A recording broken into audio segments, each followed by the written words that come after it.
Gerador de emprego. E quem gera trabalho gera honra. Não é simplesmente um empresário. É um homem que gera honra. Eu nunca lhe conhecia pessoalmente. Nunca estive com o Senhor. Acho uma covardia. Porque as pessoas que estão lhe tratando de forma tão contundente, errônea, elas não conseguem ler que o Senhor é um ser humano, que tem família, que está numa posição de desvantagem, sentado numa CPI, onde as pessoas querem fazer valer a sua narrativa.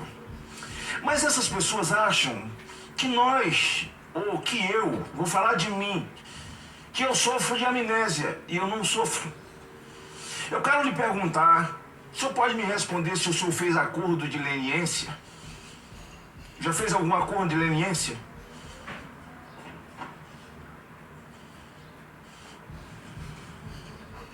Não, senhor, nunca fiz.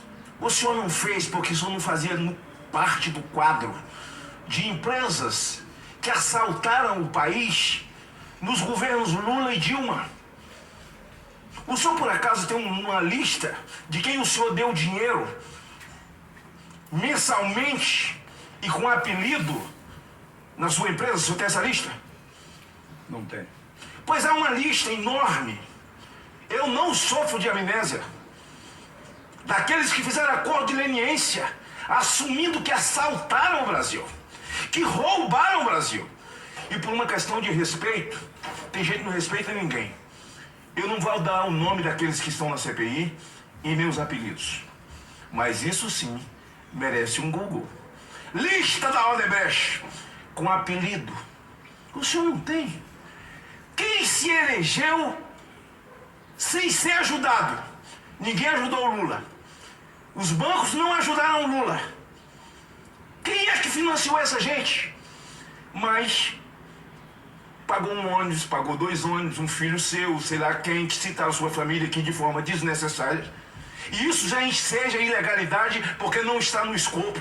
E citar a lei no Brasil é brincar. Porque a lei no Brasil não existe, ela está nas nuvens. O nosso ordenamento jurídico, se ele de fato tivesse valendo, o senhor não estaria aqui. Até porque o Instituto CPI foi desmoralizado.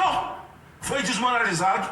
Hoje, o presidente Arthur Maia, ao levantar a voz, disse: deputado, eu estou defendendo a minha honra quando eu estou tomando essa posição. Esse instituto foi desmoralizado porque uma CPI e uma CPMI tem a estatura do Supremo Tribunal Federal. Mas como eu não sofro de amnésia e tem tanta coisa financiada, bota meu primeiro vídeo para mim, por favor.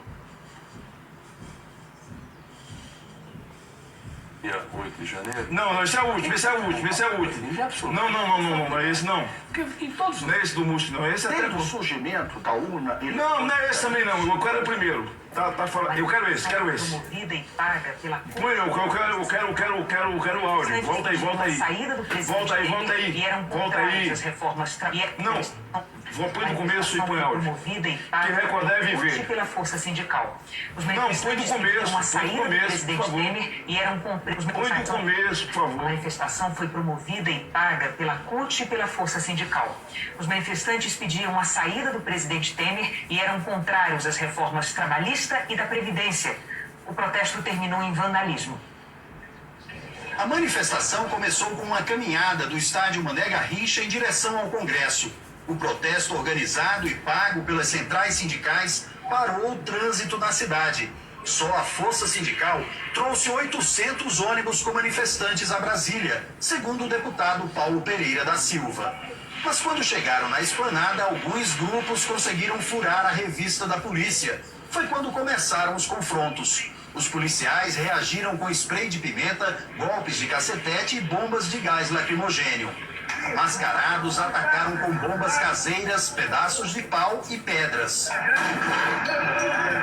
Vândalos arrastaram banheiros químicos para usar como escudo. Com o rosto coberto, esse homem atira uma bomba e comemora. Em outro local da esplanada, eles queimaram bicicletas de uso coletivo, orelhão e placas de trânsito. Os manifestantes foram impedidos de chegar aqui ao gramado do Congresso Nacional. Toda a área está isolada com barreiras como esta. Do lado de lá, a polícia militar. E mais à frente, do outro lado, os manifestantes. Neste momento, a gente vê muita fumaça porque puseram fogo perto do Ministério da Saúde. Além de monumentos como o Museu da República e a Catedral Metropolitana, ao menos 6 ministérios foram alvos de degradação. Turismo, fazenda, planejamento, minas e energia, cultura. Seu Bedin, isso aí é ato democrático. Isso aí é democracia. Isso aí nada tem a ver com terrorismo, não tem nada de terror aí. As imagens que nós vimos, eles acham que a gente sofre de amnésia. Esse tipo aí, nem no dia 8 aconteceu. Esse quebra-quebra que nós estamos vendo aí. Todo mundo milindrado. Tem uma foto que eu vou colocar aí, porque se alguém do dia 8 teve um ato de terrorismo para guardar na sua conta, eu vou mostrar quem é o terrorista. Mas aí tudo virou crime nesse processo. Fala mal da urna. Põe pra mim. Põe pra mim, ó. Eu quero a imagem do Lupe agora. Do Lupe. Não, essa foto aí é eles celebrando. Olha lá, o terrorista, César Battisti. Aquilo é terrorista, tá vendo lá? Todo mundo da esquerda. Sabe que dia foi isso aí? O dia que a nossa Suprema Corte tornou César Battisti um terrorista em César de Calcutá. É uma vergonha o que nós estamos vivendo. E o cidadão, porque adentrou aqui, tomou 14 anos, 17 anos, é a conta da dosimetria. Não! Nós estamos vivendo a onzimetria. Um país sem lei, sem respeito, sabe? E olha eles todos lá. Senador Eri estava aqui naquela época. Eles acham que a gente sofre de amnésia. Aquilo ali é um terrorista. A CUT, centenas e centenas de ônibus patrocinados. Quem não tem uma campanha patrocinada recebe fundo partidário. O fundo partidário vem de onde? Nobre presidente, do suor do povo brasileiro. Põe a outra imagem, por favor. Por favor. É, o outro vídeo. É, porque o do Lupe tá... Desde o surgimento da urna eletrônica 25 anos atrás, nosso líder, nossa referência do partido, Leonel de Moura Brizola, já defendia uma coisa simples de se fazer, a impressão do voto. Para que possa votar lá, apertar o númerozinho no seu candidato, apertar o 12, você vê aquele papelzinho como se fosse esse papel que a gente, quando paga um cartão de crédito, tem como recibo, cair numa urna transparente e ficar ali guardado. Quando se tiver desconfiança, quando tiver uma votação muito diferente de locais, você pode conferir esse voto. Esse é o segredo de toda a democracia no mundo. A possibilidade de recontagem, a possibilidade de conferência de voto. Um ano atrás, como relator da reforma eleitoral, parecia premonição, eu dizia, acolhendo uma proposição do PDT, de que havia necessidade de aprimorar o sistema de urnas eletrônicas no Brasil. E essa eleição, a qual eu vivenciei um ano depois, quer dizer, um ano atrás eu já pensava assim. E hoje tive a oportunidade, não gostaria de ter tido, mas tive a oportunidade de ser vítima de um processo que precisa ser aprimorado, precisa ser melhor auditado, precisa ser melhor acompanhado, que é o sistema das urnas eletrônicas. Como é que se dá a votação eletrônica, como é que se evita o eleitor votando por outro, que foi esse debate no Supremo, da carteira de identidade, que foi mal colocado, que foi mal posto. O Congresso estava certo. Senhor presidente, hoje ninguém pode falar mal da urna. Os dois aí são ministros. Não cometeram nenhum crime em falar mal da urna. Mas o Lupe foi quem entrou com o processo contra Bolsonaro, que ficou inelegível.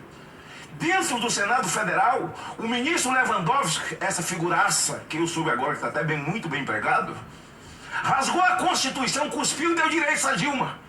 E um condenado sai da cadeia para poder ser candidato a presidente da República. Hoje dirige ao país e hoje quem diz que não acredita na urna pode pagar um preço muito grande. Eu continuo afirmando. Me matem. Eu continuo afirmando. Gleice pediu Pix. Zé Disseu pediu Pix, todo mundo pediu Pix, todo mundo pediu Pix. Qual é o crime de pedir o Pix? Nada. A pessoa está pedindo para ser ajudada. E no caso de Jair Bolsonaro, eu depositei o meu número 222 da primeira vez. No dia 6 eu doei 100, no dia 7 eu doei de novo. É meu. É meu. Seu Bedin, eu não tenho nada para lhe perguntar. Nesse minha última palavra, meu último discurso, é encerramento desses trabalhos. Infelizmente, me dê um minuto para eu encerrar, senhor presidente. A senadora Elisiane Gama, ela me encontrou e com muita alegria, eu vou encerrar. Ela me disse, eu conheci a irmã Hilda Magno. Eu falei, foi mesmo? Ela disse, que mulher de Deus, me abraçou, me deu um abraço com as outras mulheres que estavam orando aqui no Congresso. Senhor presidente, como a irmã Hilda, e eu conto com essa misericórdia e espírito sacerdotal da relatora, no relatório dela, porque, como irmã Hilda, centenas estavam presas. E encerro dizendo que um dia antes da visita de Rosa Weber lá no presídio, eu estive com ela, eu, Mourão e Marinho. Ela nos entregou uma cópia da Constituição e ela disse, mas eu soube que elas estão sendo muito bem tratadas, tem 5 refeições por dia. Eu disse, não, tem lava na refeição e também tem caco de vidro. Ministra, visite como mulher, como mãe, como avó, eu disse a ela. No dia seguinte ela visitou, foi mesmo lá, com Alexandre de Moraes. Disse que eu falava, vou encerrar. E foram. E elas que visitam, eu sempre visitei a semana inteira, me contaram que oraram com eles. Oraram o Pai Nosso e estavam se tremendo de medo, porque estava todo mundo armado. E certamente bateram palma, em respeito à autoridade, não batendo palma, agradecendo aquele mal que fizeram a elas, para que as coisas fiquem no seu devido lugar. Eu encerro, senhor presidente, dizendo o seguinte, que nós chegamos num patamar tão ruim, que há mais ou menos uns 20 dias, o ministro Fux deu uma entrevista e disse, quando a gente chega na posição que nós chegamos, nós não devemos satisfação a mais ninguém. Eu agradeço a benevolência comigo, senhor Bedin, o senhor é um gerador de honra, de dignidade.